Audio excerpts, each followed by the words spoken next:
Bonjour et bienvenue sur ma chaîne YouTube Ma Passion Culinaire. La recette que j'ai choisie aujourd'hui pour vous, c'est comme vous le voyez, la baklawa. Une vidéo qui risque d'être un peu longue, je vous demande alors d'être patient et croyez-moi qu'à la fin, la baklawa n'aura aucun secret pour vous.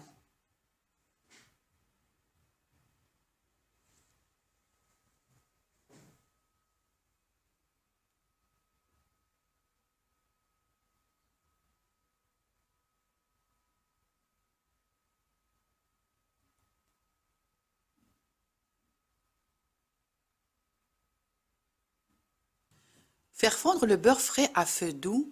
Une fois fondu, le débarrasser des impuretés qui remontent à la surface, puis le mettre au frigo jusqu'à refroidissement total. Ensuite, une deuxième fois, le débarrasser du petit lait qui se dépose au fond de la casserole. Et toute cette opération s'appellera le beurre clarifié. Et là, je viens prélever une petite quantité tout en la débarrassant d'éventuelles impuretés que je mettrai de côté pour la fin de la recette. Passons à présent à la préparation de la pâte. Mélangez la farine, la matière grasse et frottez bien entre les paumes des mains jusqu'à ce que les deux composants adhèrent entre eux.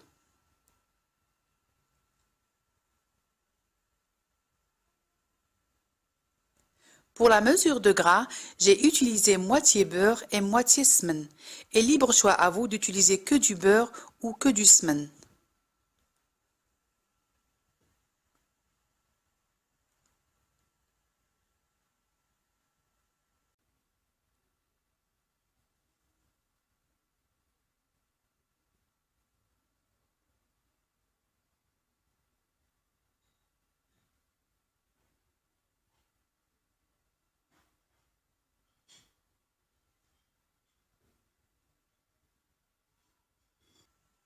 Puis je rajoute l'œuf, le sel et la vanille tout en mélangeant avec un peu d'eau et d'autres fleurs d'oranger pour éviter la formation de grumeaux dans la pâte.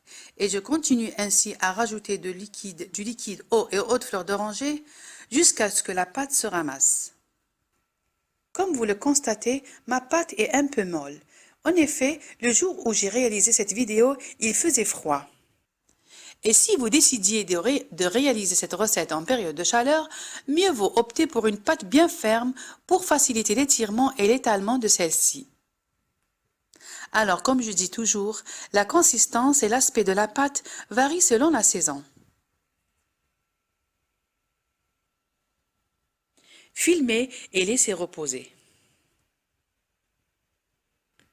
Plus la pâte est bien reposée, plus le résultat serait impeccable. Pour ma part, j'ai préparé la pâte le matin pour commencer à la travailler en début d'après-midi. Après au moins 2 heures de repos, ma pâte, comme vous le voyez, n'est pas lisse. Je lui donne alors quelques coups de pétrissage, juste pour obtenir cet aspect lisse.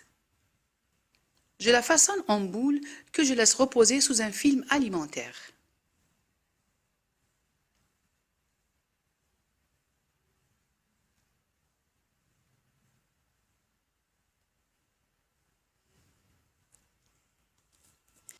Il est vrai que la baklawa demande une grande organisation et une mise en place de chaque étape de la préparation de la pâte et de la farce. Sinon, la réalisation en elle-même reste simple et très abordable.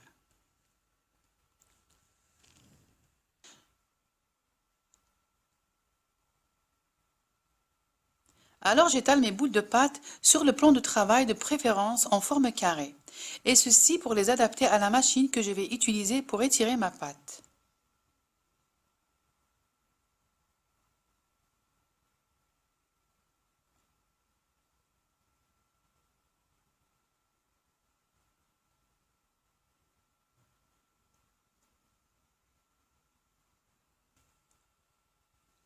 Je les dispose dans un plateau et je les couvre hermétiquement.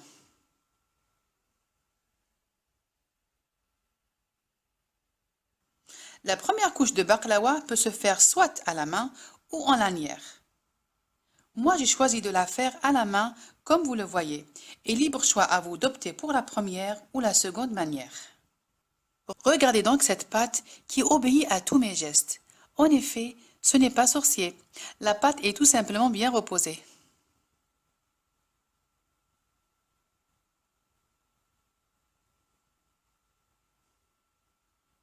Beurrez le moule et disposez le voile de pâte.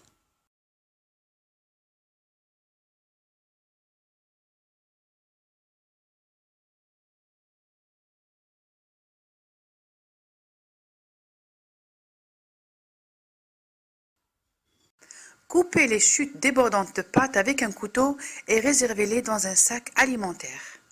Badigeonnez chaque couche de beurre ou de semen et n'en mettez pas trop, juste une quantité suffisante pour beurrer toute la surface et penchez légèrement le plateau pour apercevoir les parties qui restent à beurrer.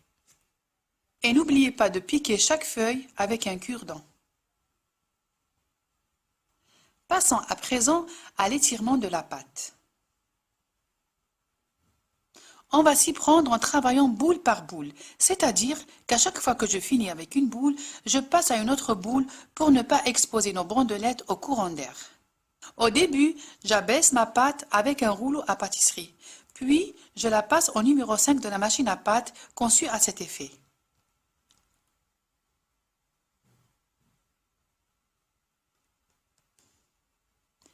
Le diamètre de mon plateau est de 40 cm, donc j'effectue seulement des petites bandelettes.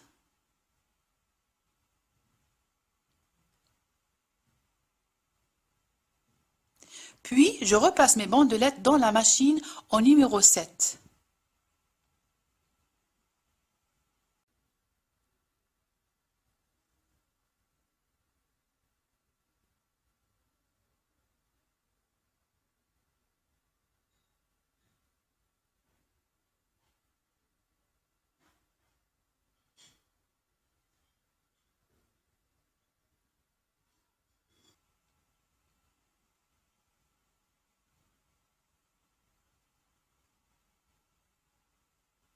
Je dispose les bandelettes de pâte l'une à côté de l'autre et j'essaie dans la mesure du possible étirer ma pâte pour obtenir une finesse extrême de la bandelette.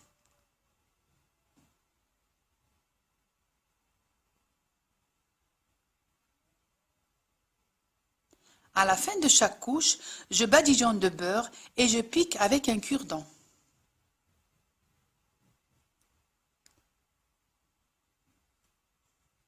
Et comme vous le voyez, la pâte qui déborde, je la coupe au fur et à mesure pour éviter le dessèchement de celle-ci.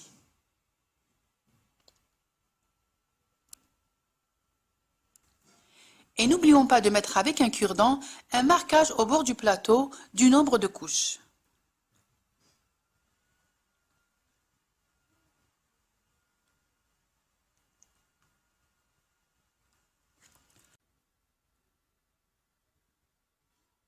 Je dispose ma bandelette entre chaque paire de bandelettes. Et libre choix à vous d'alterner entre la pose verticale et horizontale.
Je continue ainsi à disposer mes bandelettes de pâte jusqu'à obtenir 7 couches.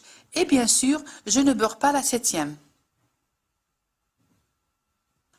Comme je disais avant, voici la pâte que je réservais de côté. Je la mets au frigo pour une utilisation ultérieure. Passons à présent à la préparation de la farce.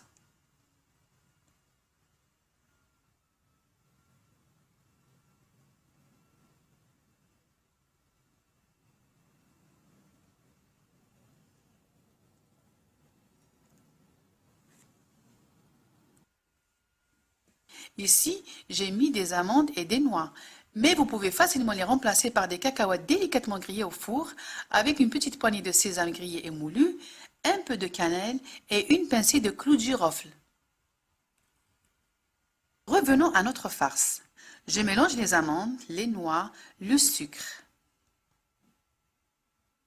Le sucre, j'en ai pas mis beaucoup, car le miel avec lequel sera arrosé notre baklawa viendra faire l'équilibre. Elle sera ni trop ni peu sucrée. La préparation de la farce doit se faire directement après avoir fini la partie basse de la baklawa, et ceci pour garder le croustillant des amandes ou cacahuètes. De cette façon, la farce pourra facilement absorber le miel qu'on lui mettra vers la fin. Et si au contraire on prépare la farce bien auparavant, nos amandes ou cacahuètes vont acquérir un aspect mou et ne pourront pas absorber ce miel. Je vous mets en barre d'infos la vidéo de la préparation des amandes. Croyez-moi, toutes ces astuces que j'ai citées et que je citerai par la suite ne sont que les fruits de mes erreurs dans lesquelles je me plantais. Et je n'hésite pas une seconde à les partager avec vous.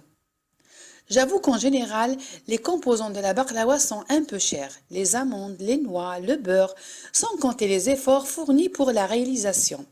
C'est pour cela que je tiens à ce que chacune de vous qui souhaiterait réaliser cette recette la réussisse du premier coup. Je verse ma farce dans le plateau et je la répartis avec la main, puis avec un coupe-pâte.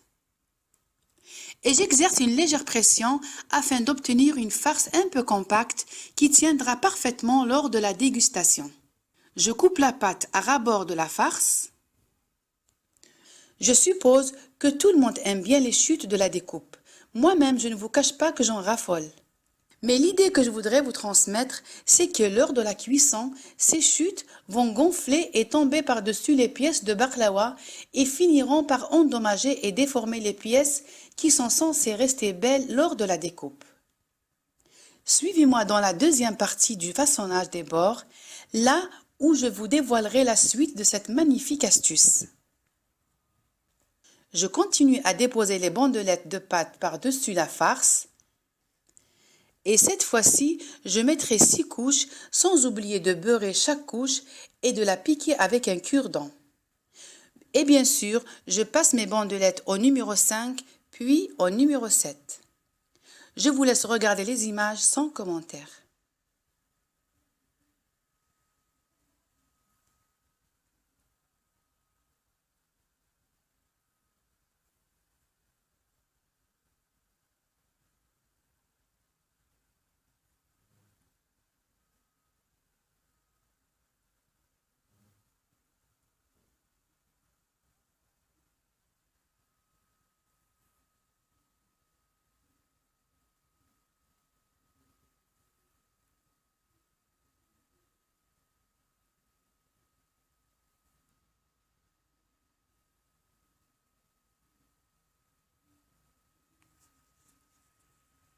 À l'issue de la 6e couche, l'étirement de la pâte se fait normalement à la main.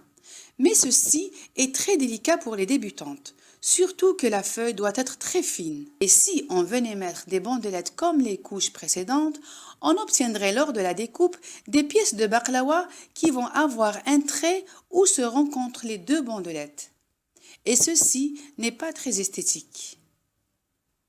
Alors la solution, c'est de découper un patron avec une feuille de papier, c'est-à-dire que chacune de nous pourra contrôler la forme et la taille des pièces de baklawa.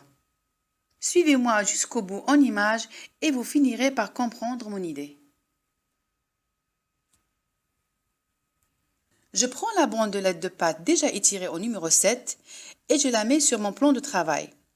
Je dispose mon petit patron et je commence à mesurer le nombre de rangées que je pourrais obtenir lors de la découpe.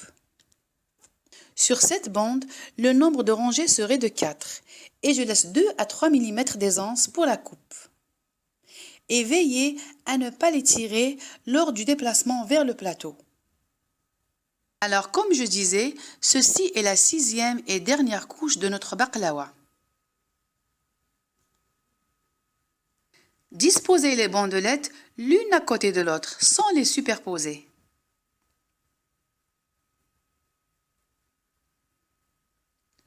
Pour de plus amples explications, je vous livre une deuxième fois mon astuce. Sur cette bande, j'ai obtenu 3 rangées.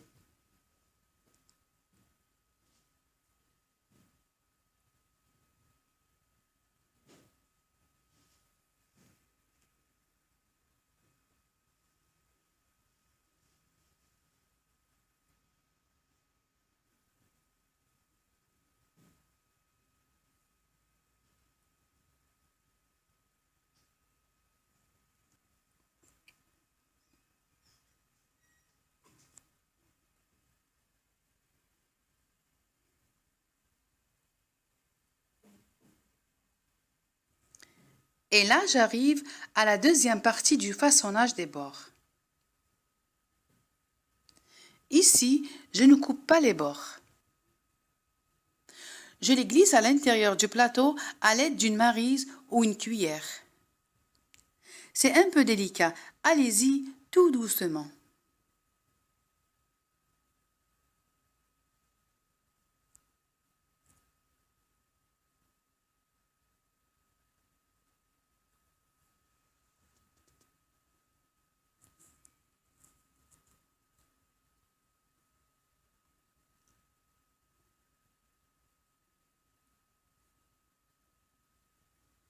À la fin, on obtient une baklawa bien finie et propre avant la découpe. Je la couvre avec un film alimentaire et je laisse ma baklawa reposer tranquillement. Et si on parvenait à la couper de suite, la dernière couche qu'on vient de réaliser ne s'est pas encore bien détendue. Elle pourrait donc facilement rétrécir. De toute façon, le temps de repos de notre baklawa, je vais émonder les amandes avec lesquelles je compte décorer ma baklawa. Je suis sûre que vous êtes en train de vous demander pourquoi n'ai-je pas prélevé des amandes déjà émondées auparavant lors de la préparation de ma farce. Mon argument persuasif serait le suivant. Si je décorais ma baklawa avec des amandes sèches, ma baklawa après 45 minutes de cuisson serait dorée à souhait. Mais les amandes seraient tout brûlées. Alors, la solution serait de décorer ma baklawa avec des amandes fraîchement émondées. Et lors de la cuisson, ces amandes vont sécher et ils seront au même niveau de dorure avec la baklawa. Je mets mes amandes de côté et je passe à la découpe tant attendue de ma baklawa. J'espère que je vais réussir à vous transmettre mon idée que je n'hésite pas à partager avec vous.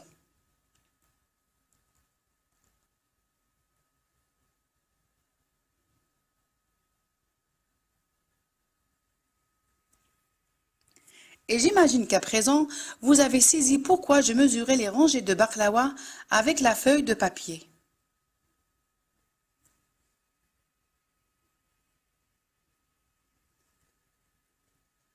Et je vous laisse suivre les images sans commentaire.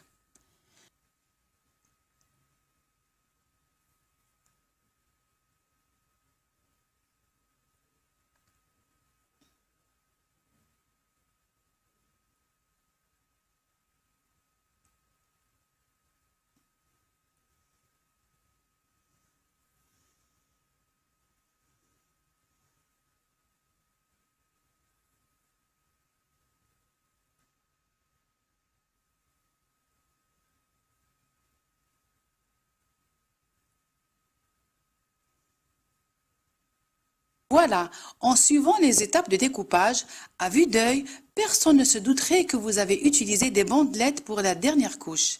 Ça laisse croire que c'est une seule couche qu'on a étirée finement à la main.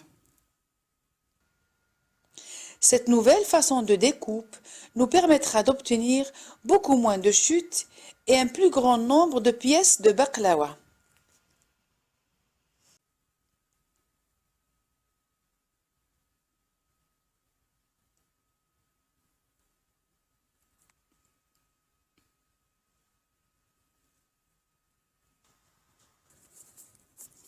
Je pique mes losanges avec la pointe du couteau avant de faire le décor. Cela évitera le froissement de la pâte et nous permet d'avoir un travail net et précis.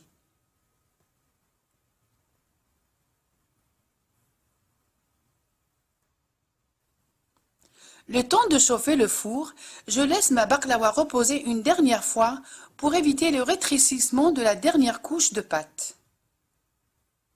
À la fin de la réalisation de ma baklawa, j'imbibe la surface de beurre clarifié que j'ai mis de côté au début de la vidéo.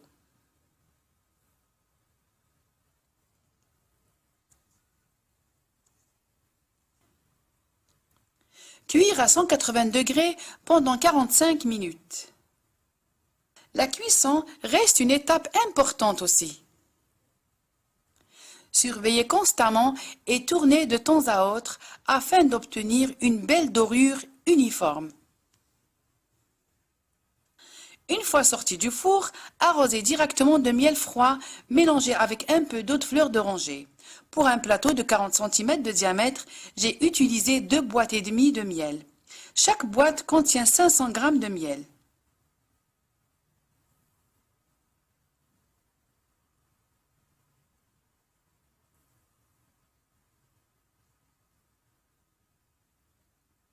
Je laisse ma baklawa reposer toute une nuit jusqu'à l'absorption totale du miel.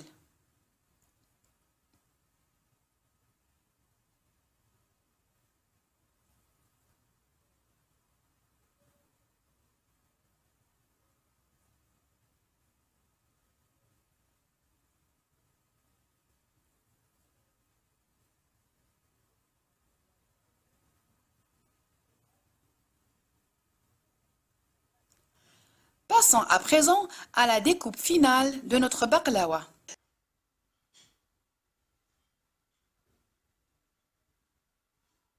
Les images parlent d'elles-mêmes. Je vous laisse suivre la découpe sans commentaire.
Une dernière chose avant de vous quitter.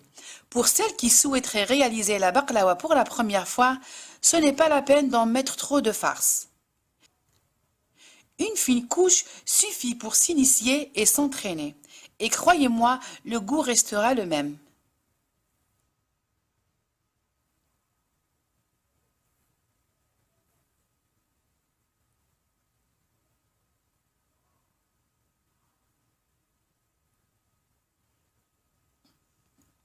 Ce fut la vidéo de baklawa avec toutes mes astuces que j'ai acquis pendant toutes les années précédentes. J'espère qu'elle vous aura plu.